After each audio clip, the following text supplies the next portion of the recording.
ਦੋਸਤੋ, ਇਹ ਇੱਕ ਵੀਡੀਓ ਜਿਹੜੀ ਹੈ, ਇਹ ਵੀਡੀਓ ਚੰਦ ਨੌਜਵਾਨ ਨੇ ਜਿਹੜੇ ਰੋਡ ਤੇ ਖਲੋ ਕੇ ਬੱਸਾਂ ਨੂੰ ਰੋਕ ਰਹੇ ਨੇ, ਡਰਾਈਵਰਾਂ ਨੂੰ ਮਾਰ ਰਹੇ ਨੇ, ਬਦਤਮੀਜ਼ੀ ਕਰ ਰਹੇ ਨੇ।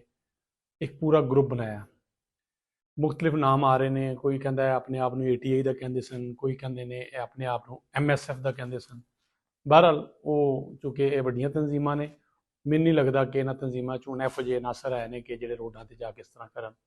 ਬਹਰਹਾਲ ਇੱਕ ਗਰੁੱਪ ਸੀ, ਤੇ ਜਦੋਂ ਸ਼ਿਕਾਇਤਾਂ ਵੱਧ ਗਈਆਂ, ਅੱਜ ਕੱਲ੍ਹ ਤੁਹਾਨੂੰ ਪਤਾ ਹੈ ਸਾਲ 2026 ਚੱਲ ਰਿਹਾ, ਇਹ ਪੁਰਾਣੀਆਂ ਗੱਲਾਂ ਨਹੀਂ ਰਹੀਆਂ, ਇਹ ਕਿਸੇ ਦੌਰ 'ਚ ਹੁੰਦੀਆਂ ਸਨ। ਇਸ ਵੀਡੀਓ ਨੂੰ ਵੇਖ ਕੇ ਨਾ ਮੈਨੂੰ ਆਪਣਾ ਇੱਕ ਵਾਕਿਆ ਯਾਦ ਆ ਗਿਆ ਜਿਹੜਾ ਮੇਰੇ ਨਾਲ ਬੀਤਿਆ ਕਿ ਅਸੀਂ ਮੈਚ ਖੇਡਣ ਜਾ ਰਹੇ ਸੀ ਆਪਣੇ ਮਹੱਲੇ ਤੋਂ, ਤੇ ਗੱਡੀ ਰੋਕਣੀ ਸੀ, ਤੇ ਮੇਰੇ ਹੱਥ 'ਚ ਬੱਲਾ ਸੀ, ਤੇ ਚੌਧਰੀ ਸਾਹਿਬ ਨੂੰ ਉਹਨਾਂ ਜਿਵੇਂ ਕਹਿੰਦੇ ਨਾ ਚੁੱਕ ਦਿੱਤਾ, ਉਹਨਾਂ ਕਿਹਾ ਬਈ ਆ ਗੱਡੀ ਰੋਕਣੀ ਜੇ, ਤੇ ਗੱਡੀ ਉਹਨੇ ਕੋਈ ਨਹੀਂ ਰੋਕੀ, ਤੇ ਮੈਂ ਉਹਨੂੰ ਬੱਲਾ ਦੇ ਮਾਰਿਆ। ਬੱਲਾ ਉਹਦੀ ਪਿਛਲੀ ਸਾਈਡ ਤੇ ਲੱਗਾ, ਚਿੱਬ ਜਿਹਾ ਪੈ ਗਿਆ ਬੱਸ ਨੂੰ।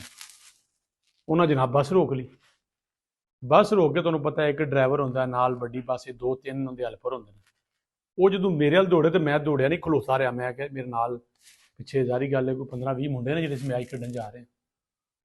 ਜਦੋਂ ਉਹਨਾਂ ਆ ਕੇ ਮੈਨੂੰ ਫੜਿਆ ਨਾ, ਤੇ ਫੜਨ ਤੋਂ ਬਾਅਦ ਤੁਹਾਨੂੰ ਪਤਾ ਜੋ ਇੱਕ ਪਹਿਲਾ ਇੱਕ ਦਾ ਮਾਮਲਾ ਜਿਹੜਾ ਹੁੰਦਾ ਝੱਟ ਝਪਾਟੇ ਵਾਲਾ, ਤੇ ਮੈਂ ਪਿੱਛੇ ਵੇਖਿਆ ਤੇ ਪਿੱਛੇ ਬੰਦਾ ਹੀ ਕੋਈ ਨਹੀਂ ਸੀ।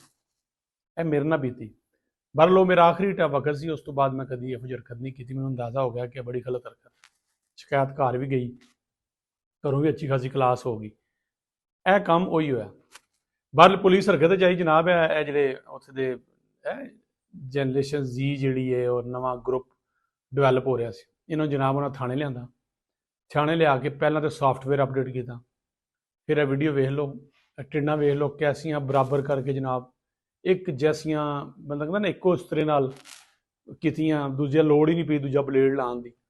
ਤੇ ਪਹਿਲੇ ਹੁੰਦਾ ਸੀ ਕਿ ਛੋਟੇ ਮੋਟੇ ਵਾਲ ਕੱਟ ਕੇ ਪੁਲਿਸ ਵਾਲੇ ਹਲਕਾ ਜਿਹਾ ਕਰਕੇ ਛੱਡ ਦਿੰਦੇ ਸਨ, ਲੇਕਿਨ ਮੈਨੂੰ ਲੱਗਦਾ ਕਿ ਇਹ ਇਲਾਕਾ ਜਾਂ ਉਹ ਗੱਡੀਆਂ ਵਾਲੇ ਇੰਨੇ ਤੰਗ ਸਨ, ਉਹਨਾਂ ਕਿਹਾ ਵੀ ਇਹਨਾਂ ਨੂੰ ਇਹੋ ਜਿਹਾ ਸਬਕ ਸਿਖਾਓ ਕਿ ਆਇੰਦਾ ਕੋਈ ਸਟੂਡੈਂਟ ਇਹੋ ਜਿਹੀ ਹਰਕਤ ਨਾ ਕਰੇ। ਤੇ ਇਹ ਵੇਖ ਲਓ ਟਿੰਡਾਂ ਦੀ ਲਾਈਨ ਲੱਗੀ ਏ, ਉਹਨਾਂ ਨਾਲ ਟੁਰਿਆ ਵੀ ਨਹੀਂ ਜਾ ਰਿਹਾ। ਜ਼ਾਰੀ ਗੱਲ ਸੌਫਟਵੇਅਰ ਅਪਡੇਟ ਹੁੰਦਿਆਂ ਤੁਹਾਨੂੰ ਪਤਾ ਨਾ ਕਿੰਨੇ ਸਿਸਟਮ ਇੰਸਟਾਲ ਕਰਨੇ ਪੈਂਦੀਆਂ, ਕਿੰਨੀਆਂ ਨਵੀਆਂ ਡਿਸਕਾਂ, ਕਿੰਨੇ ਨਵੀਆਂ ਐਪਾਂ ਵਿੱਚ ਕਰਨੀਆਂ ਪੈਂਦੀਆਂ। ਪਹਿਲਾਂ ਉਹਨਾਂ ਸੌਫਟਵੇਅਰ ਇੰਸਟਾਲ ਕੀਤਾ, ਉਹ ਅਪਡੇਟ ਕੀਤਾ, ਫਿਰ ਉਹਨਾਂ ਟਿੰਡਾਂ ਕਰਦੀਆਂ, ਟਿੰਡਾਂ ਦੀ ਲਾਈਨ ਲੱਗੀ ਤੇ ਹੁਣ ਰੋ ਰਹੇ ਨੇ। ਇਹ ਸ਼ੁਗਲ ਦੀ ਗੱਲ ਤੇ ਆਪਣੀ ਜਗ੍ਹਾ। ਮੇਰੇ ਤਮਾਮ ਜਿਹੜੇ ਸਟੂਡੈਂਟ ਭਰਾ ਨੇ, ਬੱਚੇ ਨੇ, ਛੋਟੇ ਵੀਰ ਨੇ, ਦੇਖੋ ਤੁਸੀਂ ਬੱਸਾਂ ਦੇ ਅੱਗੇ ਆ ਖਲੋ ਜਾਂਦੇ ਹੋ। ਮੈਂ ਤੁਹਾਨੂੰ ਇੱਕ ਹੋਰ ਵਾਕਿਆ ਵੀ ਦੱਸਦਾ ਚਾਹੁੰਦਾ ਕਿ ਮੈਂ ਦੀਨੇ ਦੇ ਕੋਲੋਂ ਗੁਜ਼ਰ ਰਿਹਾ ਸਾਂ, ਅਸੀਂ ਆਪਣੀ ਫੈਮਿਲੀ ਦੇ ਨਾਲ ਸਾਂ। ਇੰਝ ਹੀ ਸਟੂਡੈਂਟਾਂ ਨੇ ਸੜਕ 'ਤੇ ਆ ਕੇ ਗੱਡੀ ਰੋਕੀ, ਤੇ ਉਹ ਬੱਸ ਵਾਲੇ ਕੋਲੋਂ ਗੱਡੀ ਰੁਕੀ ਨਹੀਂ ਜਾਂ ਉਹਨੇ ਰੋਕੀ ਨਹੀਂ।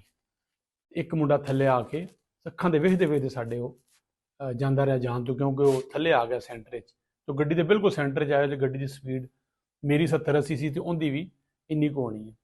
ਤੇ ਮਿਹਰਬਾਨੀ ਕਰੋ ਮੇਰੇ ਪੁੱਤਰੋ, ਮੇਰੇ ਭਰਾਵੋ, ਵੀਰੋ, ਸਕੂਲੇ ਪੜ੍ਹਨ ਜਾਂਦੇ ਹੋ, ਤਾਲੀਮ ਹਾਸਲ ਕਰਨ ਜਾਂਦੇ ਹੋ, ਬਾਸ਼ਊਰ ਸ਼ਹਿਰੀ ਬਣਨ ਜਾਂਦੇ ਹੋ, ਮਾਂ ਪਿਓ ਦੇ ਤੁਸੀਂ ਚੰਦ ਤਾਰੇ ਹੋ। ਤੁਹਾਡੀ ਸਾਰੀ ਮਿਹਨਤ, ਤੁਹਾਡਾ ਸਾਰਾ ਪੈਸਾ ਵਾਲਿਦੈਨ ਦਾ ਤੁਹਾਡੇ ਉੱਤੇ ਲੱਗਦਾ ਹੈ। ਤੁਹਾਡੇ ਤੇ ਬੜੀਆਂ ਉਮੀਦਾਂ ਬਜ਼ੁਰਗ ਮਾਂ ਬਾਪ ਦੀਆਂ ਹੁੰਦੀਆਂ ਨੇ। ਤੁਸੀਂ ਜਾ ਕੇ ਸੜਕਾਂ ਤੇ ਰੋਡਾਂ ਤੇ ਇਹੋ ਜਿਹੀ ਹਰਕਤਾਂ ਕਰੋ, ਆਪਣੀ ਜਾਨ ਨਾਲ ਖੇਡੋ, ਇਹ ਜ਼ਿਆਦਤੀ ਹੈ। ਇਹ ਵੀਡੀਓ ਤੁਹਾਡੇ ਵਾਸਤੇ ਹੀ ਹੈ ਕਿ ਇਹਤਿਆਤ ਕਰੋ।